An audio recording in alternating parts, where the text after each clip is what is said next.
SSC MTS question paper general knowledge question ಸಾಮಾನ್ಯ ಜ್ಞಾನ ಪ್ರಶ್ನೆ ಪತ್ರಿಕೆ. ಒಂದನೆಯ ಪ್ರಶ್ನೆ, ಜಲಿಯನ್ ವಾಲಾಬಾಗ್ ಹತ್ಯಾಕಾಂಡ ಯಾವ ದಿನಾಂಕದಂದು ನಡೆಯಿತು? ಒಂದನೇ ಆಪ್ಷನ್ ಏಪ್ರಿಲ್ 13, 1920. ಎರಡನೇ ಆಪ್ಷನ್ ಏಪ್ರಿಲ್ 13, 1919. ಮೂರನೇ ಆಪ್ಷನ್ ಏಪ್ರಿಲ್ 30, 1920. ನಾಲ್ಕನೇ ಆಪ್ಷನ್ ಏಪ್ರಿಲ್ 30, 1919. ಸರಿ ಉತ್ತರ 2, ಏಪ್ರಿಲ್ 13, 1919.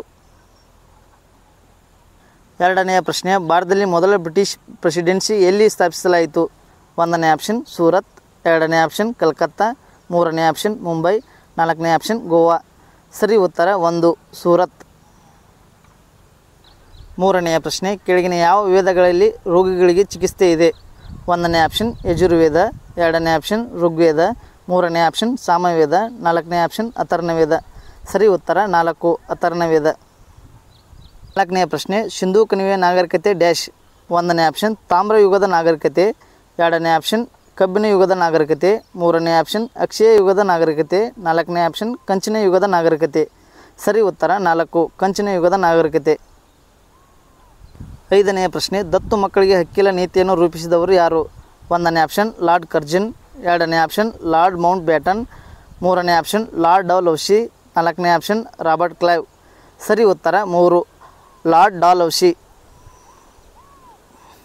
ಆರನೆಯ ಪ್ರಶ್ನೆ, ಡ್ಯಾಶ್ ಸಾಮ್ರಾಜ್ಯವನ್ನು ಸಂಗಮ ರಾಜಕುಮಾರರು ಸ್ಥಾಪಿಸಿದರು? ಒಂದನೇ ಆಪ್ಷನ್ ಮಾಳ್ವ. ಎರಡನೇ ಆಪ್ಷನ್ ಬಹುಮನಿ. ಮೂರನೇ ಆಪ್ಷನ್ ವಿಜಯನಗರ. ನಾಲ್ಕನೇ ಆಪ್ಷನ್ ಬಂಗಾಳ. ಸರಿ ಉತ್ತರ 3, ವಿಜಯನಗರ. ಏಳನೆಯ ಪ್ರಶ್ನೆ, ಭಾರತೀಯ ಸಂವಿಧಾನದ ಪೀಠಿಕೆಯನ್ನು ಡ್ಯಾಶ್ ಸಂವಿಧಾನದಿಂದ ಎರವಲು ಪಡೆಯಲಾಗಿದೆ? ಒಂದನೇ ಆಪ್ಷನ್ USSR, ಇಂದಿನ ರಷ್ಯಾ. ಎರಡನೇ ಆಪ್ಷನ್ ಕೆನಡಾ. ಮೂರನೇ ಆಪ್ಷನ್ ಬ್ರಿಟನ್. ನಾಲ್ಕನೇ ಆಪ್ಷನ್ ಅಮೆರಿಕ ಸಂಯುಕ್ತ ಸಂಸ್ಥಾನ. ಸರಿ ಉತ್ತರ 4, ಅಮೆರಿಕ ಸಂಯುಕ್ತ ಸಂಸ್ಥಾನ. ಎಂಟನೆಯ ಪ್ರಶ್ನೆ, ನೆಹರು ಅವರು ಸಂವಿಧಾನ ಸಭೆಯಲ್ಲಿ ವಸ್ತುನಿಷ್ಠ ನಿರ್ಣಯವನ್ನು ಯಾವಾಗ ಮಂಡಿಸಿದರು? ಒಂದನೇ ಆಪ್ಷನ್ ಡಿಸೆಂಬರ್ 9, 1946. ಎರಡನೇ ಆಪ್ಷನ್ ಏಪ್ರಿಲ್ 28, 1947. ಮೂರನೇ ಆಪ್ಷನ್ ಜನವರಿ 22, 1947. ನಾಲ್ಕನೇ ಆಪ್ಷನ್ ಡಿಸೆಂಬರ್ 13, 1946. ಸರಿ ಉತ್ತರ 4, ಡಿಸೆಂಬರ್ 13, 1946. ಒಂಬತ್ತನೇ ಪ್ರಶ್ನೆ, ಸಂವಿಧಾನ ಸಭೆಯ ಪ್ರಾಂತೀಯ ಸಂವಿಧಾನ ಸಮಿತಿ ಅಧ್ಯಕ್ಷರು ಯಾರು? ಒಂದನೇ ಆಪ್ಷನ್ ಜವಾಹರ್ಲಾಲ್ ನೆಹರು. ಎರಡನೇ ಆಪ್ಷನ್ ಸರ್ದಾರ್ ವಲ್ಲಭಾಯ್ ಪಟೇಲ್. ಮೂರನೇ ಆಪ್ಷನ್ ರಾಜೇಂದ್ರ ಪ್ರಸಾದ್. ನಾಲ್ಕನೇ ಆಪ್ಷನ್ ಸಚ್ಚಿದಾನಂದ ಸಿನ್ಹ. ಸರಿ ಉತ್ತರ 2, ಸರ್ದಾರ್ ವಲ್ಲಭಾಯ್ ಪಟೇಲ್. ಹತ್ತನೆಯ ಪ್ರಶ್ನೆ, ಭಾರತೀಯ ಸಂವಿಧಾನದ ಮೂಲ ಪಾಠ್ಯವು ಡ್ಯಾಶ್ ವಿಧಿಯನ್ನು ಒಳಗೊಂಡಿದೆ? ಒಂದನೇ ಆಪ್ಷನ್ 376. ಎರಡನೇ ಆಪ್ಷನ್ 395. ಮೂರನೇ ಆಪ್ಷನ್ 386. ನಾಲ್ಕನೇ ಆಪ್ಷನ್ 440. ಸರಿ ಉತ್ತರ 2, 395. 11ನೇ ಪ್ರಶ್ನೆ, 1946ರಲ್ಲಿ ಭಾರತದ ಸಂವಿಧಾನವನ್ನು ರೂಪಿಸಲು ರಚಿತವಾದ ಸಂವಿಧಾನ ಸಭೆಯ ಅಧ್ಯಕ್ಷರಾಗಿ ಕೆಳಗಿನವರಲ್ಲಿ ಆಯ್ಕೆಯಾದವರು ಯಾರು? ಒಂದನೇ ಆಪ್ಷನ್ ಡಾಕ್ಟರ್ BR ಅಂಬೇಡ್ಕರ್. ಎರಡನೇ ಆಪ್ಷನ್ PT ಜವಾಹರ್ಲಾಲ್ ನೆಹರು. ಮೂರನೇ ಆಪ್ಷನ್ ಡಾಕ್ಟರ್ ರಾಜೇಂದ್ರ ಪ್ರಸಾದ್. ನಾಲ್ಕನೇ ಆಪ್ಷನ್ ಡಾಕ್ಟರ್ ರಾಧಾಕೃಷ್ಣನ್. ಸರಿ ಉತ್ತರ 3, ಡಾಕ್ಟರ್ ರಾಜೇಂದ್ರ ಪ್ರಸಾದ್.